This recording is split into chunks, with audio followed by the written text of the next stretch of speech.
It's time for a Big Blue Kickoff Live. Nobody can ever tell you that you couldn't do it, because you did. On Giants.com. You know what I saw? New York Giant pride. And the Giants mobile app. 17-14 is the final. One touchdown, we are world champions. Believe it, and it will happen. Part of the Giants Podcast Network. Let's go out there like a bunch of crazy dogs. Have some fun. Welcome to Tuesday's edition of Big Blue Kickoff Live here on Giants.com, YouTube, as well as the mobile app. He's Paul Dottino. I'm Lance Medow with you for the next 60 minutes. It is presented by Cadillac, the official luxury vehicle of the New York Giants. Multiple ways you can interact with us here on the program. You give us a ring, 201-939-4513. You can also hit us up on social media, hashtag Giants Chat. He is at Giants WFAN on Twitter. I'm at Lance Medow, one word, last name, Medow. As we are broadcasting from the Giants Podcast Studio, it is presented by Hackensack Meridian Health. Keep getting better. So glad you could join us. I know there was no show yesterday because of the snow that hit the New York, New Jersey metropolitan area. By the way, I'm glad you didn't get buried in the snow because that was pretty tall. You know, you tried the zinger here early on. Yeah, well, you know what? I've got quick hands, believe it or not, Paul, so you shouldn't overlook that, okay, as we continue to have the puns roll off our tongue here in the early stages of Tuesday's program. Yes, growing up in New York, I've had my fair share of reps in terms of navigating when rain turns to snow. You'd be very pleased and happy to hear that. Excellent. So, yes, I was here in one piece. I made the big trek from New York to New Jersey. I'm safe and sound, and you're going to have to deal with me for the next 60 minutes. All good. Isn't that lovely? It's all good. Indeed. And we got a lot to tackle. We'll get into really the NFL coaching carousel over the course of this program because a lot of what's happening around the league could very well impact what John Harbaugh is trying to put together here with the Giants. So I think there is some tie-ins there, and more than happy to delve into whatever else you want to discuss as we get to some phone calls as well as your YouTube comments and your tweets. So let's start on the coaching carousel because literally minutes before, Paul, this show started, it's coming in fast and furious. So the Buffalo Bills have officially announced that they're promoting Joe Brady, their offensive coordinator, to the head coaching position, which is not a surprising development. Brady was one of the candidates that happened to be favored, at least in terms of the percentage points that were being thrown out there. I guess the one thing that I'm a little bit surprised about is connected to that, Adam Schefter is reporting that if Brian Daboll, former Giants head man, doesn't get the Raiders job, which he just interviewed with for a second time, he is in all likelihood going to be named the Titans head offensive coordinator and joined forces with Robert Saleh, as the both of them obviously got to know one another when they were here in the New Jersey area. But, you know, Daboll was rumored, and he did interview for the Bills job, and I thought even if he didn't get the head coaching job, maybe there was a chance because of his tie-ins to Josh Allen that maybe he would return there as the OC. I could see the connection, Lance, no doubt. But, ultimately, maybe the Bills just decided that they didn't want to do one of those you can go home again situations and just felt that it was better off if they went with a clean sweep and just decided to go with somebody totally fresh and new. But, hey, you know what? I'm glad that Brian Daboll's going to land on his feet one way or another. He's going to be in the league this year, and that's a good thing. He's a good football man. He's a good guy. And, I wish him all the best wherever it is that he winds up landing, whether it be the Raiders or with the Titans. I do know, and you are right, by the way, that was not just a quick, brush-by comment by Lance. Robert Saleh and Brian Daboll got along very well. Yeah. They had a very cooperative relationship when the Giants and Jets had their dual practices. They have mutual respect for each other. One guy's a defensive guru, another guy's an offensive guru. So there's a fit there. And I'm not really surprised that Saleh would want to have him on the staff. Well, to your point, he brings in somebody with head coaching experience. Not to say that Saleh's a micromanager, but I think it's nice to know the other side of operations so your team can be at least guided and headed by an individual that has been there and done that before. But what you were really hitting on, and I wholeheartedly agree with you, Paul, Daboll has an excellent track record with developing quarterbacks. And if he doesn't get the Raiders job, well, who's in Tennessee? Cam Ward, who's going to be entering his second year. I think if you're Cam Ward, you've got to be so pleased that there's a chance you could be working with somebody that helped develop Josh Allen and was here with, Daniel Jones and Jackson Dart briefly. So there's a lot of attractiveness on his resume from a play caller, development quarterback perspective. I will throw a little addition onto this. And before you call me crazy, think about it. I don't need to even wait to do that, but go ahead, yes. Think about it for 2 or 3 seconds. I think the Titans OC job is more attractive than the Raiders head coaching job. I don't think that's crazy at all. Yeah. Okay, the way the Raiders go through head coaches, we've seen how Instability. they churn them out, like a food Pete processor. Carroll lasted only 1 year there. And of all guys. quite frankly, that roster is a mess. Geno Smith is coming off one of those original Geno Smith incarnation type years where he seems to have taken a massive step back from his days in Seattle. And, I don't know that it's going to get any better, no matter who the next head coach is going to be. So you could make a really good case that the Titans are in a much better shape to succeed than the Raiders are. Now, it's a lesser job, which is lesser money, lesser prestige. I get all of that. But how about quality of life? You could be in worse places than Tennessee. And with a team that should be on the way up. And in a division that's not necessarily overwhelming. There's been a lot of turnover there. Look at what the Jaguars did this past season. Texans did regroup, but it's not necessarily a juggernaut that exists there. There's a pathway to perhaps compete and win the division. Broncos, Chargers, Chiefs. You think any of those three teams are really going to fall off the face of the earth? No, the Chiefs will be back. I mean, it may take them a little bit, but they will be back. And the Chargers are good. And quite frankly, so are the Broncos, if you haven't noticed. Well, and also from Dable's perspective, and this is what you were hitting on, you do wonders with Cam Ward. That offense takes off. All of a sudden, the next cycle, you're going to probably get interest for other head coaching jobs. So it's not as if he'd be burying himself. I mean, case in point, look at Robert Saleh. Saleh's actually the best example. He had a rough patch with the Jets. He goes back to San Francisco, gets his old defensive coordinator job back. He did a heck of a job with an injury-plagued unit, right? And all of a sudden gets interviews and lands in Tennessee. So I think Dable, he's not naive. He's been through the NFL cycle plenty of times. Sure. I'm sure he understands that. And sometimes a year, I don't want to say a year off, but a year maybe taking a non-head coaching job could get you back on track faster and with a little bit more stability or promise than, to your point, if you take a job that has had so much of a merry-go-round and you don't know who the quarterback's going to be. You're not necessarily sure about the defensive side of the ball. A lot of coordinators have been taken off the board because they are now heading elsewhere. So there's a lot to think about. I'm sure, though, given that these jobs are far and few, if you're Brian Dable, you may not want to take a chance that another job is going to open up. I know. And out of that habit, you take it, especially if it's going to be offered to you. But I agree with you that if he doesn't end up the Raiders head coach, not a bad situation to turn back to with an individual you're friendly with a young, promising quarterback, and then a chance a year from now to perhaps even be more attractive. These coaches usually can decide whether or not they want to go for that year off. And they say, okay, you know what, I think I've kind of had enough. They might go into television. Maybe they go into radio. Maybe they also do some like special assistant consulting work, quality control, We've seen something that. like Yep. that, right? But if they really want to stay in it, they go for the trampoline effect. And that trampoline effect is exactly what you just spoke of.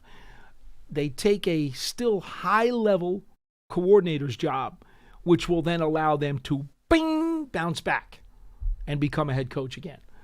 The trampoline effect. That's what I call it. And I think that's what Dable is looking forward to now. I don't sense that he wanted to sit out.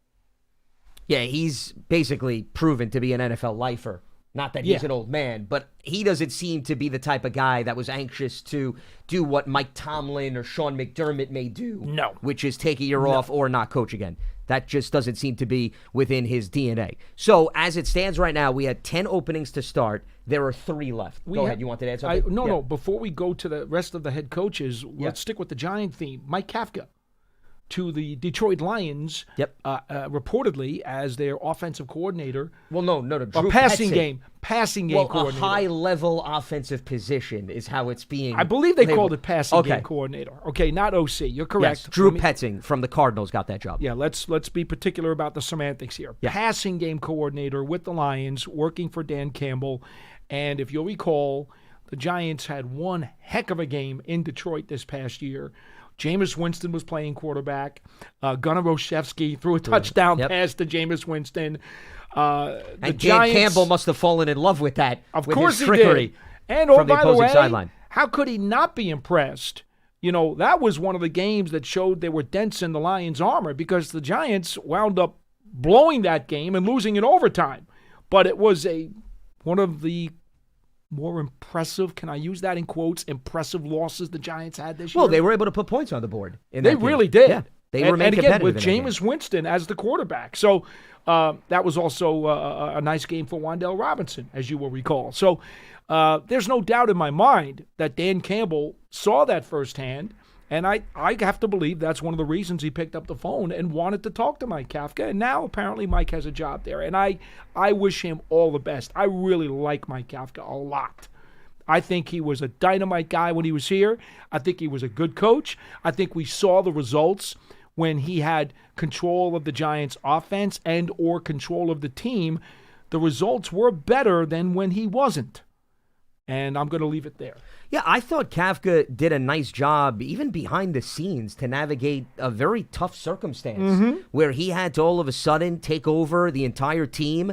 I think, he tried to present himself attractively to the defense and the special teams and balance out his role as the offensive coordinator and the play caller. And, of course, Tim Kelly helped with respect to that, taking over an additional role. But you figured he was going to land somewhere given his tie-ins across the league. And I always like to bring up, I tweeted this out, and I don't know if you were aware of this. I always like to talk about relationships in the NFL that you can't overlook if there's a crossing of the roads between individuals. Well, the Kansas City relationship with Reed. No, but there's a relationship with the Lions that I don't think a lot of people realize. So how about this? Drew Petzing, who I referenced, is the OC for the Lions. He was, in 2015, on the Vikings staff. He was an offensive assistant. Okay. And you know who was a quarterback in training camp on that Vikings roster? Wow. Mike Kafka. Now, they weren't together long because Kafka... Okay, I did not know that. Yeah, he went on injured reserve and then was released. So he wasn't with the Vikings for that full season, but he was with them for a few months. And don't tell me that, a backup quarterback trying to make the roster didn't maybe gel with an offensive assistant. Makes a lot of sense. Young guy up and coming. And now Petzing is probably saying to himself, all right, who do I want to surround myself? Because remember, he was an external hire. He wasn't a guy that had tie-ins to Dan Campbell. Dan Campbell's going outside the box. Correct. And I respect that, by the way. I don't think it's a bad thing when Campbell, who has been around the block, he was with Sean Payton in New Orleans, he says, you know what? It's time to infuse new blood, new perspective. So I'm going to bring in somebody who I don't necessarily have close tie-ins with, and then I'm going to let him maybe bring in somebody who I've seen from afar that I think could add a different layer to our offensive play calling. I think Campbell deserves credit for doing something like that. It's easy... Paul, in this league, it's easy to turn to your friends and your colleagues. It's difficult to turn to individuals that you don't necessarily have a great relationship with. Now, what is interesting to me is that Kafka, if you want to put a hook in that wall and hang your coat on it, the fact that he worked with Andy Reid, who was a very, very intelligent, smart, and winner in this league, and was part of what helped groom Patrick Mahomes. Yep. And then comes here and works with a very smart offensive mind in Brian Daboll and helps groom and develop Jackson Dart. The difference here is that Jared Goff is an old man compared to those two kids. Mahomes and Dart, those guys are young pups compared to Jared Goff, who at this point in his career, I don't know that there's much he hasn't seen. So that is a little bit interesting that they went to Mike, but I understand the relationship you're talking about, and I'm sure the game against the Giants this year had a lot to do with it as well from Campbell's perspective. But this is not a grooming young quarterback situation. No, not at all. But I think Kafka also, as a former quarterback who has experience, and even with Russell Wilson and Jameis Winston, has also been around his fair share of veteran quarterbacks. So no doubt, I don't think that's going to be an issue. And Goff is coming from an offense with Ben Johnson 2 years ago, because he became the Bears head coach. They're used to implementing and thinking outside the box with all of those trick plays that they ran. Do. So I think what Kafka will do that. Correct. What he'll bring to the table is something that Goff is at least used to, as well as the bulk of the offensive personnel. So I think the fit makes a lot of sense, and then the Petzing connection makes it probably even more attractive. So as a connected layer to that, what I was getting at was the fact that, so there are 3 head coaching positions still open out of the 10 that we started the process with. The Raiders we mentioned, then the Arizona Cardinals, which probably is the least talked about head coaching position, it seems, right? You just don't hear much about the interviews and everything. It's not exactly a high priority for many people. Well, I wasn't necessarily insinuating that. I just said that there wasn't the talk of the town surrounding that. We've heard a lot more about Las Vegas, and then this next one, which to me is something that Harbaugh and the Giants are closely paying attention to, and that's what's going on in Cleveland. Now, there has been mixed reports. It seems as if Jim Schwartz is receiving heavy consideration, their defensive coordinator under Kevin Stefanski, and I thought he did a nice job with the Lions, by the way, and I'm surprised he hasn't gotten another gig yet. Remember, they had a few winning seasons there with Jim Schwartz, and then a name that may not be familiar to most is Nate Scheelhaus. He is the Rams passing game coordinator, so he's one of those guys groomed by Sean McVay. And then somebody who got an interview is Todd Monken, former Ravens offensive coordinator under, of course, John Harbaugh. And we're not confirming or anything with respect to who Harbaugh's eyeing or any of the rumors you may have heard that Harbaugh's going to bring in. But there is a tie-in, of course, to Baltimore, given Monken was there the last few seasons, and he helped Lamar Jackson reach MVP level. So it's sort of a wait-and-see approach. If Harbaugh is interested in bringing in Monken, you first got to wait and see, much like we were talking about Dable's waiting and seeing, right? What's going to happen with a head coaching position before you taking a coordinator job. But the other thing that I found quite fascinating a little bit with respect to Cleveland, as I've been monitoring the reports, Paul, and I said this earlier, and I'll say it again, there's only 32 of these jobs, and you would think that, most guys who want to get their first gig are not going to be picky, but there have been several candidates that have dropped out of the Cleveland race. Yes. And you just wonder what's going on there, what are they hearing, what have they been told by colleagues? Well, they have a Pro Bowl quarterback. I mean, why wouldn't you want that job? I mean, come on now. Well, that's a whole other. Listen, that should tell you all you need to know about Pro Bowl selections and so forth. It really does. But you know what? It's a reminder in all seriousness that the All-Pro and how those votes are gathered is far more indicative. If you truly want to tell the story of how a guy performed over the course of the season, I much rather point to was he selected All-Pro as opposed to whether or not he was selected a Pro Bowler, because. And what Paul is referring to, in case some of you are not connecting the dots, is Shedeur Sanders was named as a replacement for the quarterback position, with Drake May having to pull out because he's playing in the Super Bowl. So what we get to, and this happens every single year, we get to the 5th or 6th quarterback on the list that winds up taking part in the Pro Bowl. And I'm not blaming. 5th or 6th? Yeah. He should be 26th on the list. Well, I'm not disputing that. But in all seriousness, we haven't gotten that deep into the roster. That's what he should be, though. I'm not. Listen, he was a rookie quarterback who did not start anywhere near the entire season. I mean, the fact that, and I didn't look that carefully at the pecking order, but how they even got to him is once again all the statement you need to know about the whole Pro Bowl selection process. What a mystery that is, huh? That is bizarre. And I know there have been bizarre. a few. That's a good word for it. Well, there have been even a few Giants players on social media that I know have been very active in voicing their displeasure, not necessarily towards Shedeur Sanders. And I don't want to make him the guinea pig. I mean, he didn't do anything. No. It's not like he went out and campaigned. No. It's just whatever the voting is and they go by just goes to show you a lot of it is whether or not you have put up the campaign signs and have won the hearts of former players, current players, whatever the heck goes into it. I never was a fan of it. I always thought it was a publicity tour, and I think this has further proven that. Enough said. Yeah, but getting back to where we got off track a little bit was whether or not, that job is attractive and so forth. And Kevin Stefanski, he had 2 really good seasons there. Let's not forget, it's not as if it's impossible to win in Cleveland. He was AFC Coach of the Year exactly. twice. Yeah, so I'm just wondering whether or not this is a lot more than X's and O's that perhaps is sending some signals the way of some of these potential candidates. But it looks like those 3, those names that I mentioned, are still very much in the fold. And once Cleveland makes a decision, I think that's going to have a bit of a domino effect on the Giants maybe rounding out their staff, as well as some of the other teams, too, that I'm sure have interest in some of the coordinators and assistants that were under Stefanski. Plus, Stefanski's probably waiting and seeing, as he was formally introduced as the Falcons head coach today, whether or not he's going to be able to bring over some assistants that were on his staff. So a lot of this is the wait-and-see approach, but you figure as we knock on the door of the Super Bowl and the combine, that those 3 head coaching positions will be filled, because by the time you get to the combine, Paul, as somebody that has been to that event, more often than not, you want to have at least your head coach squared away so that he can meet and greet with potential assistants and he could try to get his staff finalized by that time. You really don't want to wait longer than the combine once everything starts to go into full motion with the GM and you as the head man in terms of who you're going to target in free agency, because then everything else will quickly fall into place and will follow suit. One other note is that the Shrine Bowl is tonight on NFL Network at 7 p.m. Eastern Time.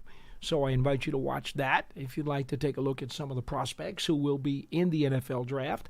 You don't usually get guys who are much higher than the 3rd round in the Shrine Bowl. The Senior Bowl is more for your 1st and 2nd rounders. Your Shrine Bowl will occasionally get a 3rd rounder, maybe as high as a 2nd rounder in there. But these are usually more day 3 picks than they are day 1 or 2. But that doesn't mean you can't find players in there that are worthy. And so I definitely will be paying attention tonight for sure. All right, so that's the latest in terms of what's happening around the league. Shrine Bowl, as Paul mentioned, as we start the draft process, both of those things intermingling here as we move forward on Tuesday's edition of Big Blue Kickoff Live. It is presented by Cadillac, the official luxury vehicle of the New York Giants. As we are broadcasting for the Giants podcast studio presented by Hackensack Meridian Health, keep getting better. So let's open up the phone lines, and we will start off today's festivities. Let's go to Antonio in Delaware with us here on BBKL. What's happening, Antonio? Hi, good afternoon, guys. How are you doing? Hi. Doing well. What's on your mind? Quick question for you. In terms of the GM and the release of Kevin Abrams, I think one of the issues, I guess, the head coach has is probably like they don't use void years in their contracts. And then also in terms of Slayton contract, me personally, I think it was kind of a mistake that Joe Shane didn't really think ahead of giving Slayton that contract. Because right now, you give Slayton that contract, and now you have to pay Wandell now. Now, my question is to you guys now, if you are Wandell's agent, does it make sense for them to come to the Giants and say, okay, I'm going to give you a similar contract, but now you can't really pay Slayton that contract, which is like a number 3 and number 4 wide receiver contract. So what do you think the Giants' options are in terms of dealing with Wandell, and how can they restructure Slayton's contract so that it doesn't make sense to pay a wide receiver 3 or 4 that type of money? And also, do you guys know if the Ravens use void years in their contracts? All right, well, we'll tackle a lot of things that you threw out there, Antonio, and appreciate the phone call. Off the top of my head, I'm not sure whether or not the Ravens have subscribed to void contracts. I mean, Eric DeCosta, their general manager, is a very well-respected GM who was in place, taking over for Ozzie Newsome, who was there before. So Harbaugh had the luxury to work with 2 really good eyes for talent, and also a very strong front office that has done a nice job putting together rosters and drafting personnel. But as far as whether or not they subscribe to voiding contracts, off the top of my head, I'd have to look into that. You can always restructure a contract, though. Whether or not you subscribe to that philosophy is irrelevant. It's what Paul and I have talked about all the time, the idea of kicking the can down the road. If you give a player a contract and you decide after the fact that you need to create more space or tweak it, it can be done. It may impact you then down the road, but this idea that even if you don't put void years in, that it can't be done, I think is a little bit misleading from that standpoint. The Ravens do use them. Okay, so there you go. They do use them. It is one of the techniques, one of the many ways that you can deal with the salary cap. Are they like one of the leading teams using them? No, they are not, but they do use them. The Giants with Joe Shane tend to shy away from those. And then with respect to Wandell Robinson, my personal opinion, if I'm his agent as well as Wandell Robinson, and I think I would say this for most players coming off their rookie contracts, and Paul, if you disagree, curious your perspective, you only get so many opportunities to hit free agency. So I'm looking to cash in. I'm looking to make the most of my value right now. I don't think, at least from his lens, it would make sense to take a 1-year deal and then risk, God forbid, you get hurt and then your value going down. So if I'm Wendell Robinson and his agent, to me, whether it's the Giants or another team, it's I want a multi-year contract with stability and security as opposed to going down the road of playing it all up again on an expiring deal. Well, you're talking about a receiver who's rather diminutive, okay? I mean, he's not even 5'10", and he has put up some really impressive numbers, 90-plus catches each of the last 2 years, then had 1,000 yards this season in a career year. Look, I will tell you there are people, and I was not one of them when he got drafted, who said to me, I don't know about his durability. He's going to get beaten up. He's going to take his hits, especially if you use him in a variety of ways like the Giants have. He gets whacked around pretty good. Sure. And I remember when he was drafted, I had some football people say to me, he may be a good, exciting young player, but I don't know if he's going to last his second contract. You kind of got to be careful when you use a second-round pick on a guy who's that small and is going to touch the ball that much and is going to take that many hits. So if I'm Wendell Robinson, who, by the way, has already had a few injuries over his young career. I was just going to say that, yeah. I'm thinking, not only do I want a nice 4-year deal, I want a really nice guarantee.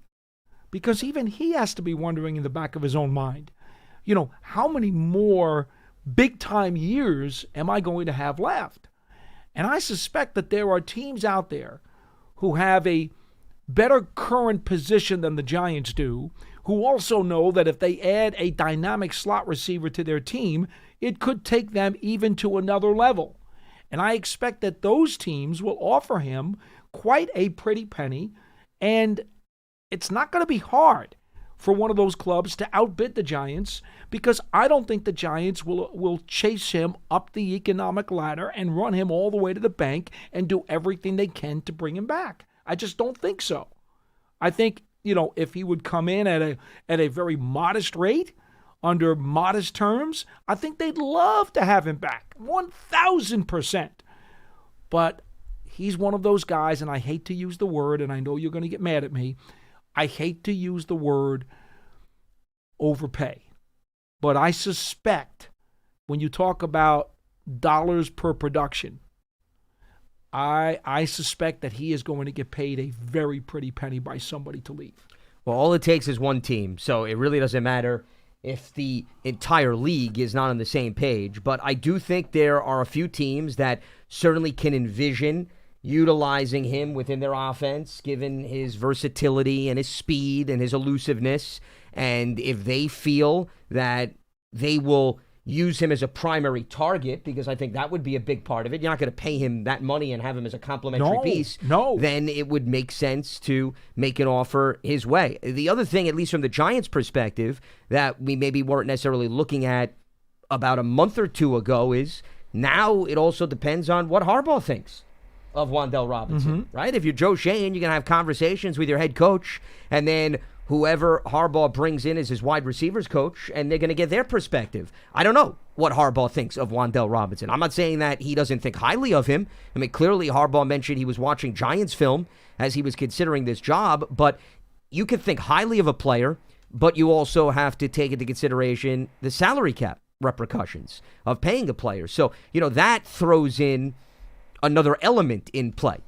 How Joe Schoen feels about Wendell Robinson, he's got his opinions, but he also is judging him from an internal view. Harbaugh now has a different perspective, having not been in the building. So that could be on the same line, or that could be very different, and that could very well influence how much money they are willing to spend. But once again, to get back to the caller's question, I can't envision a scenario where Wendell Robinson and his camp would be open to wanting a 1-year deal with the Giants or even another team, considering what Paul and I just laid out in terms of the level of risk. And I don't think Wendell Robinson is necessarily even utilizing Darius Slayton's deal as a bargaining chip. I don't think one thing to do with because I think Slayton's a completely different player with a different skill set. Totally so I different don't. player. If you're Wandale Robin's representation, why does it help you by bringing up Darius Slayton's contract, even to other teams? Forget the Giants. So I really don't think there's any correlation there with respect to the point or the concern about the contract. All right, let's head back to the phone lines. We got John on Staten Island with us here on BBKL. What's happening, John? I think the Giants should get rid of Jalen Hyatt.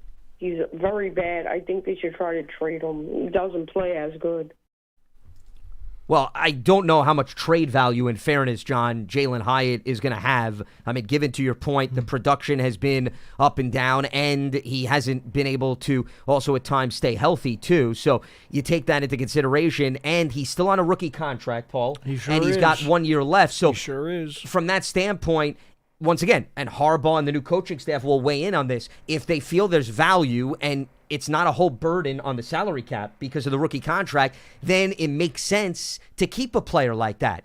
If you don't see a point of him being in the rotation or the mix, then I could see maybe them moving on from him. But given it's not putting a huge dent into the cap, the idea to rush away from him and trade him when his value is not extremely high, Paul, I don't know if that's maximizing right now the value of the deal you have on the books. He's one of those guys who, because and appreciate of the contract, the changes in the coaching staff, you give him a clean slate and you say, okay, we're going to start from square one again. And I know, it's been a rough 3 years for him. I get that.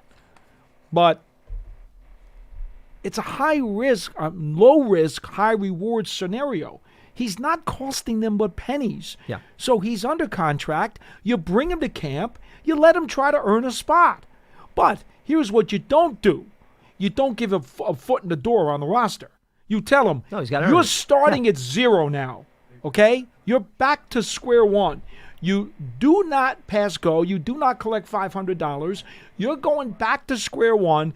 You are now as even as anybody else coming into this team, and you've got to earn a roster spot. And if he does, you keep him. If he doesn't, you cut him.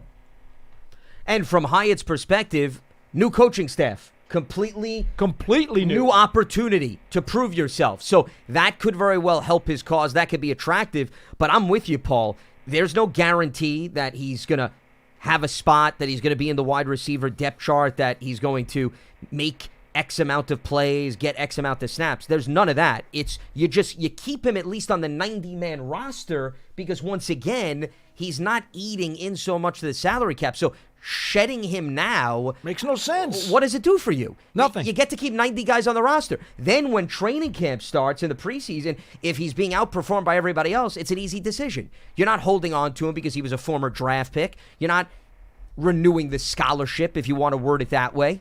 But it's way too premature in March and April to talk about cutting somebody who has still 1 year left on his rookie deal. I don't see that helping the Giants' cause in any capacity. All right, let's head back to the lines. We got Jason in New Haven. Jason, welcome aboard. What do you got for us? Hey, guys. How you doing? Doing all right. Hi. What's on your mind? Good. I just have 2 points, and I can take it off the air or if you want to respond. The Wandale, I guess, dilemma. I called and I talked to Paul last week. I don't know if you remember Paul, but I'm a big proponent of 2 things. Not letting homegrown talent walk out the door if the number is reasonable, and surrounding Dart with as much quality players on his rookie deal that we can get. And with Malik, we'll see how he's recovering. Of course, I don't know that information, of course, and I'm sure you guys don't either. Coming off a knee injury. Slayton, and while I'm a big Slayton fan, his inconsistency last year. Hyatt, the big unknown still in year 3 or 4 he's going into. And not much left on the depth. We'll see what they do in the draft. If the number's not ridiculous, man, he has a good rapport with Dart. I think you keep him personally. Over 1,000 yards last year, and has continued to getting better. He doesn't seem to have any ill effects of that knee injury he had his first or second year he got. So I'm a Wandale. If you could keep him, if he's not asking for an astronomical amount of money, then that changes the dynamic. But if the money's reasonable, I think you got to keep some of these players. I'm tired of seeing these homegrown players just walk out the door. So that's my first point. The Second point, money won't be reasonable, though. He's going to get bowled over by at least 2 or 3 teams. I'm sure of it. And so that's going to throw out your plan. I will tell you this. I don't disagree with your philosophy about doing what you can to give Dart as many weapons as possible, which is why, to be frank with you, Tate out of Ohio State at wide receiver at number 5 is not something that I would object to one bit, because I think he could be a very good weapon for this quarterback. Right. And Jason, let me just add one thing before you go to your next point. I think the other area that hurts the Giants with respect to the money is I'm just skimming through some of the receiver free agent pool is thin. I'm looking through the pool. Well, forget thin. What I'm looking at is I'm looking at, Paul, if there's other wide receivers that are similar to Wan'Dale's skill set. Oh, slot guys. That's the other aspect. It's not so much the volume, because you're not going to compare, for example, Mike Evans is a free agent. Mike Evans and Wan'Dale Robinson are on opposite ends of the spectrum. Right. So if I'm a front office executive, I wouldn't even put them under the same umbrella. I'm not seeing a lot of similarity to Wan'Dale, which means if you are specifically looking for a speedster who will play in the slot, Wan'Dale's almost on an island all by himself. So that means that he's not competing with a lot of other unrestricted free agents. Supply and demand. Correct. And that brings more competition the Giants' way. You got to look at it from that lens as well. He's going to get a boatload. I'm telling you. Right. But, but like I said, we have tons of cap space in the next 2 years. But I'll go on to my next point, so I don't, other callers to get in. I don't know if you guys can respond to it yet, because I know it hasn't been official. But according to some, other beat reporters, national beat reporters, that Harbaugh has brought in, Denard Wilson as his DC. I'm not asking for you guys to say yay or nay. I'm just going off the reports from what I've seen on TV, social media. If that is the case, I personally like the hire. I remember one of the big things this past season that I had an issue with is the defense. And the quarterback of the Saints said it, and everybody was in an uproar, but it was true, about confusing quarterback, right? Using coverages, bringing people up to the line, disguising blitzes, dropping people back, rotating your safeties. Maybe it's a cover 3, but when the ball is slapped, it's a cover 4. And, so I think Wilson brings that, and hopefully this will help he was a secondary coach, and hopefully this will help our defense as a whole in terms of throwing disguises and confusing the quarterback, which I felt we didn't really do a good job of. So I appreciate you guys taking a call, and I'll listen off here. All right, Jason. Thanks for the phone call. Appreciate it. 2 thoughts on Wilson. And you're right. We are not in a position to confirm or deny. But I will say this. He does prefer press corners, and that should be music to any press corner who may be in his 3rd or 4th year in the league, who has had some ups and downs with different styles and philosophies. And that's about all I'm going to say with that. That's number 1. Number 2, you're right about his blitzing. He is not a heavy, frenetic blitz guy like Wink Martindale, who blitzes over 40% of the time. That's not what he does. But what he does do, or Brian Flores, too, is correct. a good example. Yeah. He when he does, he's about an average amount of blitz packages. But what he does do with them is he is very strategic in how he uses them. It's not always about, Wink used to say pressure breaks pipes. So he would just say, I'm sending 5, 6, and 7 on 3 plays in a row, and we're just going to come at you like a wave. And it's like the Hoover Dam busted. And that's how you're going to throw heat at the offensive line and the quarterback. That's not Denard Wilson. Denard Wilson is about, let me play mind games with the Rubik's Cube. And let me see which type of blitz I want to use, which style of blitz, who I'm going to send, who I'm going to disguise. He has a very calculated type of blitz, as opposed to Wink, who is, I'm just going to break the dam. Different style. And that's what I think the caller is trying to talk about. And yes, that could be incredibly effective. And just in terms of, and we could talk at least about Wilson from a background perspective. Once again, we're not confirming or denying any of the reports that are out there because the Giants have not commented on what Harbaugh's staff is going to look like. But Wilson, he was with Harbaugh for a year. He was the Ravens DB's coach in 2023. He was not the defensive coordinator. He became a DC for the first time ever with Tennessee in 24 and 25. So that is his DC experience. Prior to that, laundry list of experience as a defensive backs coach. He was with the Eagles. He was with the Jets. So that is his primary background.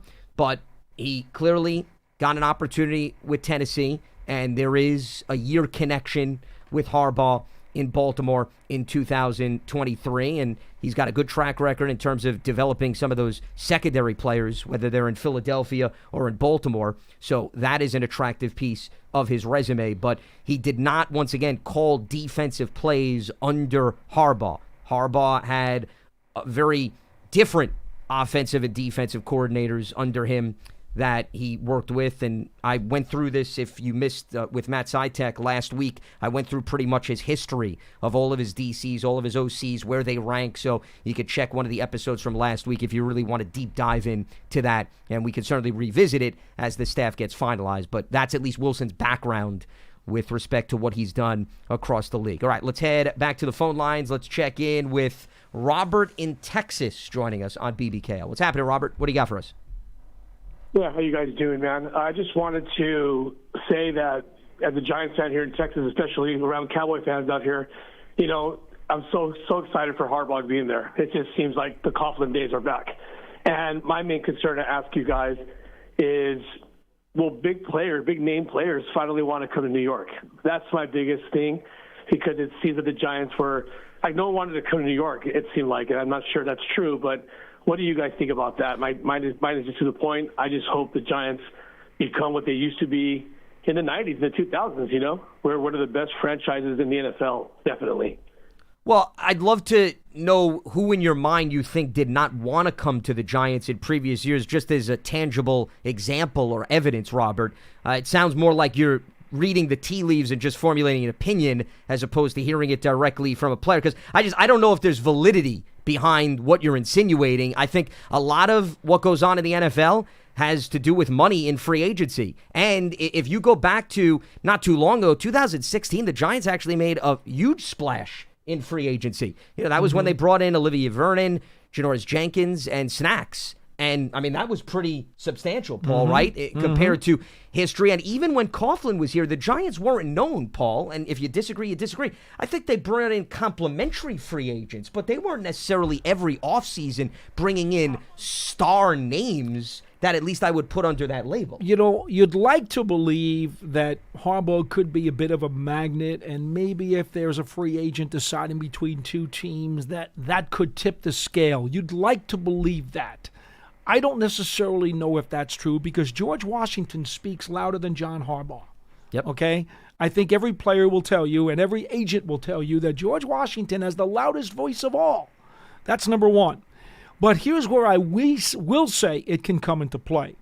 If the Giants make the playoffs this year, if they do, now right now they're not there, but if they make the playoffs in 26, the next offseason, you may see 2, 3, 4, 5 of these veterans who are willing to come to you on a one-year free agent deal because they think they can help be the missing piece to get you to the Super Bowl.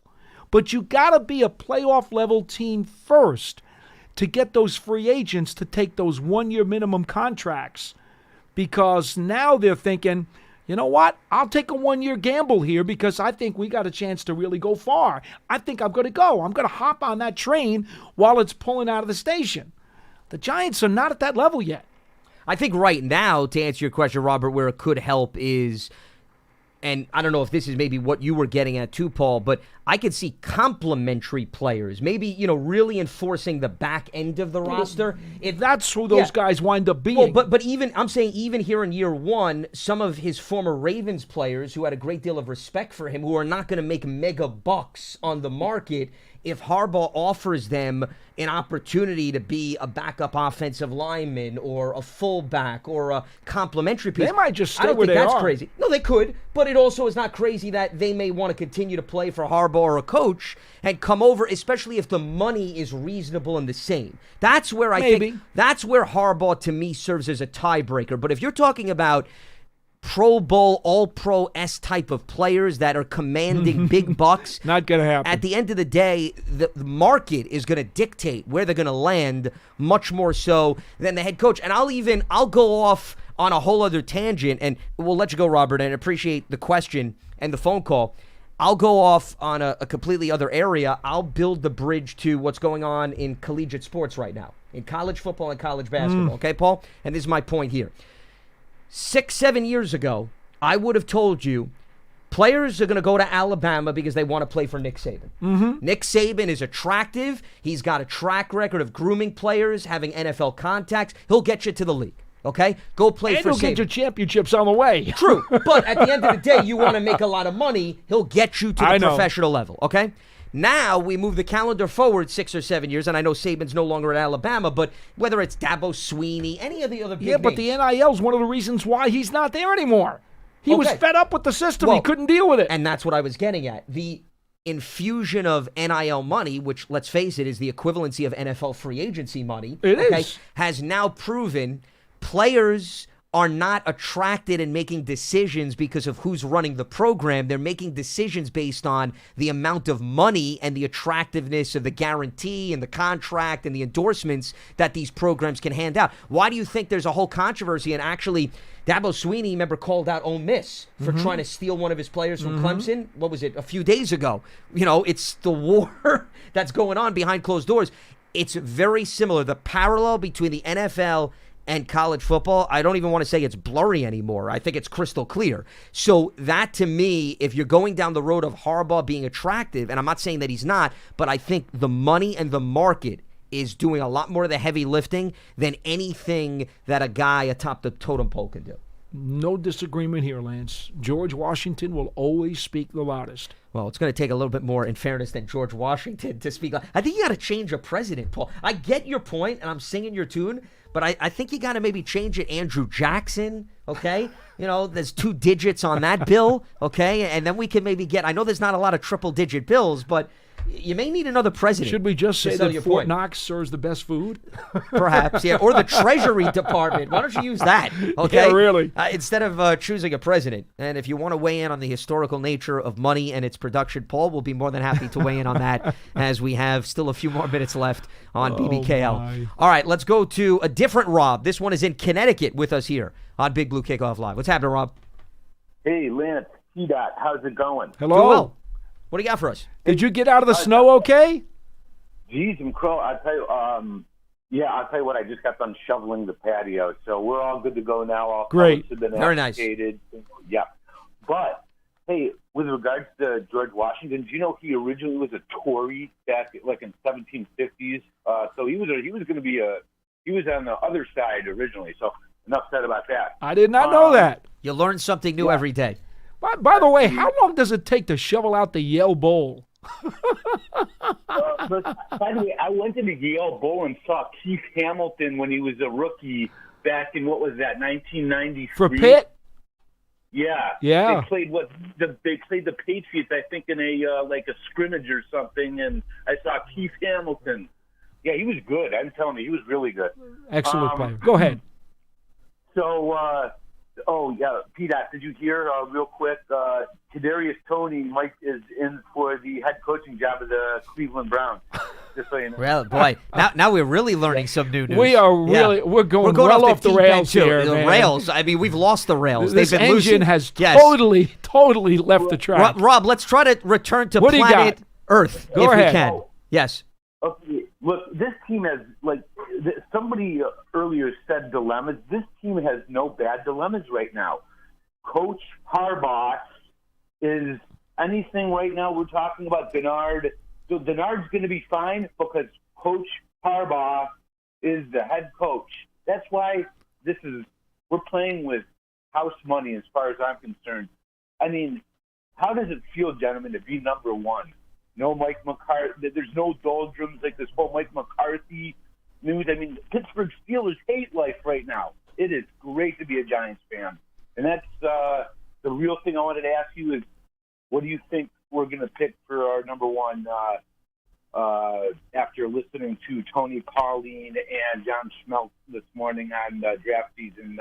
I have no idea who we're going to draft number one. Well, the good news is we still got some time to analyze that, Robin. Appreciate the phone call. Remember, we were talking about Wan'Dale Robinson. Jermaine Illuminor is another key free agent. Giants got to get through that before we even entertain because the needs, the value is going to change. I mean, we know that the Mel Kiper mock draft, right, was recently released, and we might as well get to that briefly here, Paul, because this was here on Giants.com. I know we put up a latest article. So Mel Kiper's, his first mock draft, he has the Giants, and as it stands right now, it's only January 27th. I can't emphasize this enough. He's got them taking Carnell Tate, the wide receiver out of Ohio State, who we've mentioned in passing on previous shows. And remember, this is why you got to wait out free agency.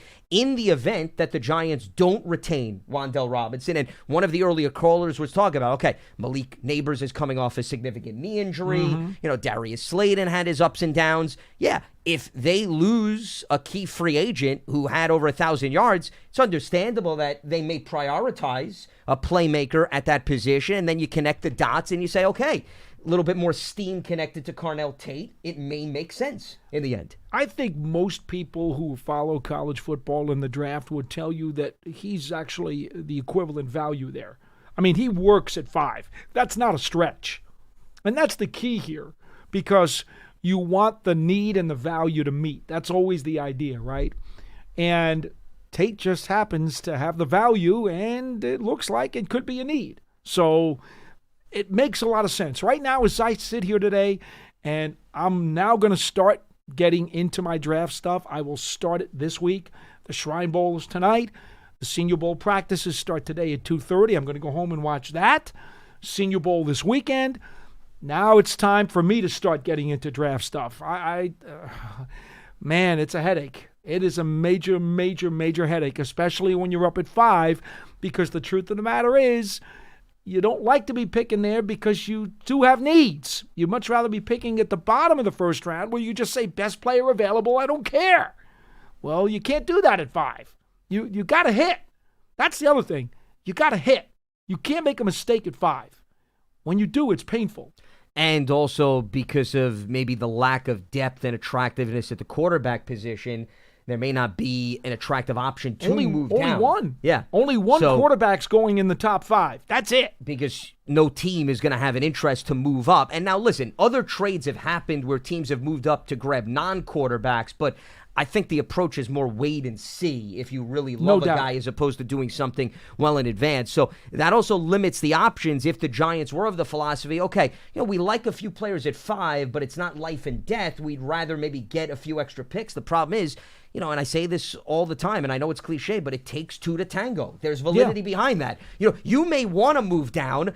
Good luck finding another suitor that wants to meet you there. If you can't find it, it doesn't matter how much you love the idea of moving down. But I think right now, preliminary,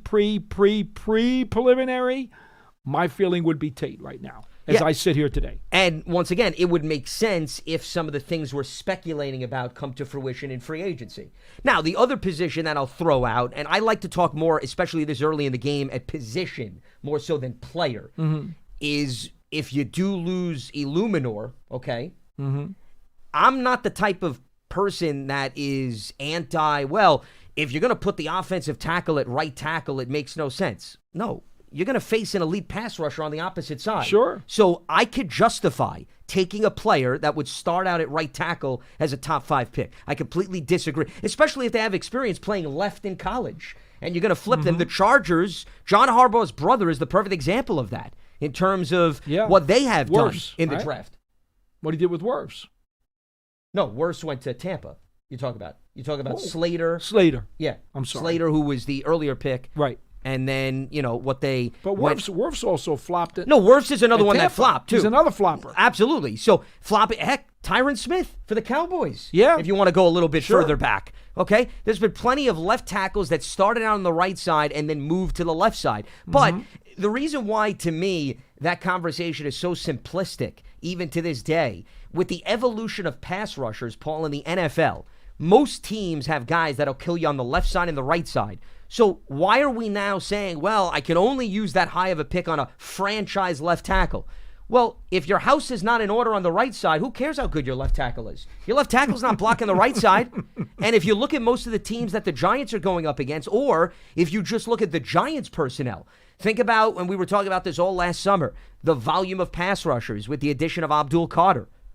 And now you have to count for 3 or 4 different rotational pass rushers. Well, don't you think teams that went up against the Giants were saying, our house can't just be in order on the left side. It's got to be in order on the right side. So I am totally fine with if they lose Jermaine Illuminor and they say, we don't love some of our options on the depth chart, we want to use a high pick on a young player, then I could justify that selection even if he's going to start out on the right side. And with, by the way, Andrew Thomas's injury history, it also doesn't hurt to have a guy that you could flip out to the left side in a pinch who was exposed to that for maybe several seasons on the collegiate level. So you can tie in both of those scenarios there. Let's head back to the phone lines. Roberto is in Florida with us here on BBKL. What's happening, Roberto? Hey, I was just in my own thoughts here. Real fast. Patrick Ricard, right? Imagine if he follows Harbaugh there. Well, that's an example of what I was alluding to. A real good fullback. Fullback for the Ravens, sure. Also, what about if McFadden and Wendell goes, right? Now we got no problem keeping Illuminor. Also, about Downs, I think his name is Downs from Michigan. I've been following that kid. I think he's a solid run stopper from Michigan. Well, yeah, he's the kind of guy who, if you're going to play a 3-safety package, and Denard Wilson is a guy who will do that, he will play a big nickel. That would be a guy who you would, depending upon if he might be the defensive coordinator, suddenly Downs becomes a potential guy at 5. That's not out of the question. There are 2 offensive tackles who certainly could possibly be in play at 5 if that's the way you want to go. So there's a safety, there's a wide receiver, there's 2 offensive tackles. We've already given you possibilities, and, guess what? If you're 5, one of those 4 guys is going to be there. Right, yeah. And all it takes is also a trade that maybe is unexpected that can maybe push somebody down as well. That's right now the guessing game. And I think we may have lost Roberto. We did. Appreciate the phone call. His point about, free agency is a bit of a domino effect. If you lose 1 player, you lose 2. Does that then create more space to maybe retain the 3rd player? It's possible. But remember, you just don't know the competition from the market, because while Wan'Dale Robinson, we talked about, is coming off a career season, so is Illuminor. Illuminor is coming off a very solid campaign. He's going to get paid. So that's another player that helped his stock, and all it takes, once again, is one team that has issues, voids, and they want to entertain bringing him in. And Illuminor also has been exposed to multiple positions throughout his career, which maybe make him even more attractive, playing guard and tackle. So all of these things are going on across the NFL landscape that the Giants, they have no influence. No. Now, what they do understand is that they've got Marcus Bowe in waiting. Yep. And he just can't wait to get his hands on a starting offensive tackle position in this league. He showed them an awful lot last year as a rookie. And so when you consider the amount of savings that you could get by plugging Bowe in at right tackle compared to the amount of money that Illuminor is going to need to stay, I think you understand why the odds are probably not good. And the other thing with Bowe is, what does the new coaching staff think of him? Remember, anybody that wasn't here, I'm not saying that he doesn't have upside, but when you're getting new voices in, you can't just assume that the philosophy that was here previously is going to match how they looked at him. Because remember, Harbaugh, whoever he brings in on his staff, they also went through the draft process over the last few years, just as the Giants did. So they scouted all of these players, and we don't know where they had them ranked or what Eric DeCosta thought of them in the Ravens front office. So, that adds something that could change the trajectory of players and Joe Shane's thinking. But once again, it's hard to operate when you don't know the thinking on that front. But it is possible. I'm not saying that the last caller scenario, in the event that they lose 2 free agents, does that give them a little bit more flexibility to go after the third? Though, in fairness, I know he did bring up, he said McFadden. What he was talking about was Micah McFadden. He was referring to the linebacker. I don't know how much money he would command he knows on he's the open coming market, in given the injury. On a one-year prove-it deal, and he would like to stay.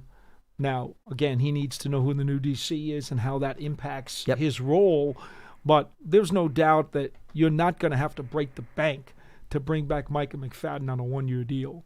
Now, one other thing about Bo, just remember this. He was a 5th rounder, which means 32 teams passed on him 4 times before you got him. So he was not talked about.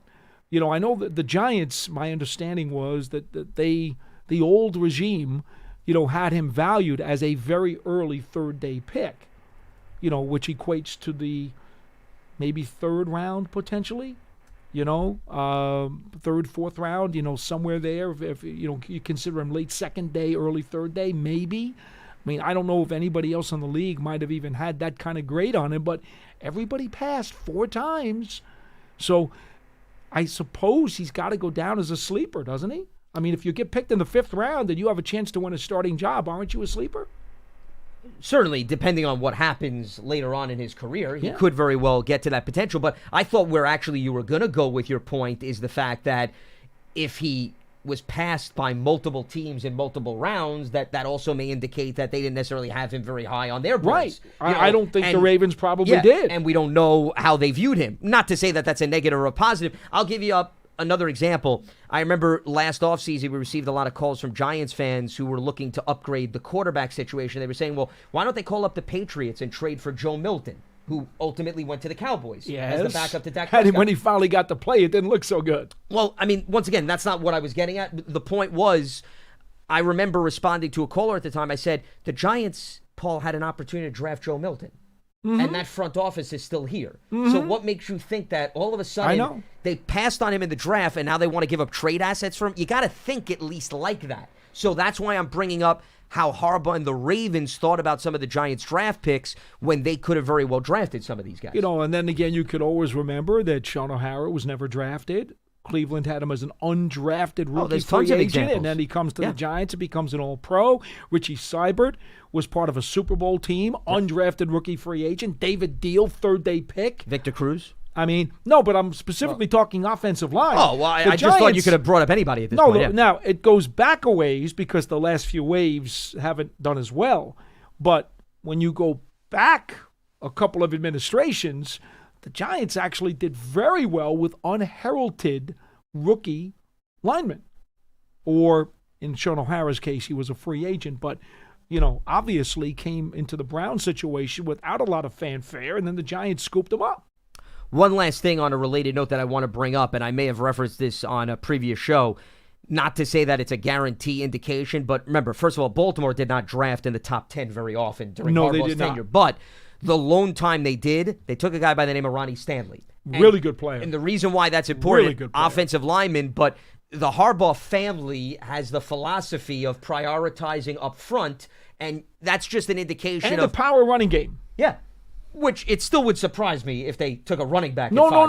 But the line plays into the power running game. In conjunction with the offensive line. Yes, it does. So the point is that philosophy, that thinking could also influence what the Giants want to do at 5 based on what he did when they had that rare occasion to choose a player in the top 10. And then there are other people who will say, well, the Ravens defense, they always had a tough front 7, but they usually had a really big play guy in the secondary. Whether it was Ed Reed, whether it's Kyle Hamilton. Marlon Humphrey. Yeah. I mean, the list goes on and on. They have had at least like one All-Pro in the secondary. It's, one honoring type of player, whatever award they got. Sure. They've always seemed to have at least one guy back there over the years. Now, is Dean a blue chipper? Is he going to be a guy who garners awards when he gets into the NFL? I mean, that's the argument that I hear for people who say, well, the Ravens went after Kyle Hamilton high. They were first-round pick. Yeah. And Dean is supposed to be that kind of guy. Harbaugh might want him, especially if they're going to play with a big nickel, which is a 3-safety attack. that versatile skill set on the back end You of the could make a secondary. case for it. Yeah, which Kyle Hamilton certainly fits based on what he's done in the early stages of his career. All right, that is going to wrap up Tuesday's edition of Big Blue Kickoff Live. Appreciate everybody, as always, for tuning in as we were broadcasting for the Giants Podcast Studio presented by Hackensack Meridian Health. Keep getting better. The archive of the show, our entire podcast network on the Giants mobile app, podcast platforms everywhere, and at giants.com/podcast. And it is brought to you, the show, by Cadillac, the official luxury vehicle of the New York Giants. Will be up and running again Wednesday at 12:30 p.m. Eastern. Did you read the Rutgers read? Did I do the Rutgers read? We need to do that. I don't know if I got the memo on Is the it gone? Rutgers read. Well, you tell me as I scroll through this document. Is it gone? The Rutgers read, you're referring to the Special Olympics? Yes. Okay. It is not gone. It is just buried in between 75 I other just want to reads. make sure we get it I'm right. glad you told me this. See, on the fly sometimes we give directions to this program, okay? You can tell there's an overwhelming amount of planning. With that being said, Special Olympics, New Jersey's annual Snow Bowl is heading to Rutgers SHI Stadium in 2026. This annual flag football tournament will be on the field of Rutgers SHI Stadium from March 6th through the 8th, 2026. The 6-on-6 tournament will feature competitive, recreational, and co-ed divisions, and all proceeds benefit thousands of Special Olympics New Jersey athletes across the Garden State. You can register your team today at njsnowball.org. That's njsnowball.org. If that is not the best teaser and read of a promotion in the history of Big Blue Kickoff Live, then I don't know what is. Did it get your seal of approval, Paul? It does because you read it. Well, that goes without saying. As There we you continue go. to pat ourselves on the back and all over the place, that will officially close up shop here on Big Blue Kickoff Live. For Paul Dottino, I'm Lance Medow. Stay warm, stay safe. We'll speak to you on Wednesday right here on BBKL. Have a good one.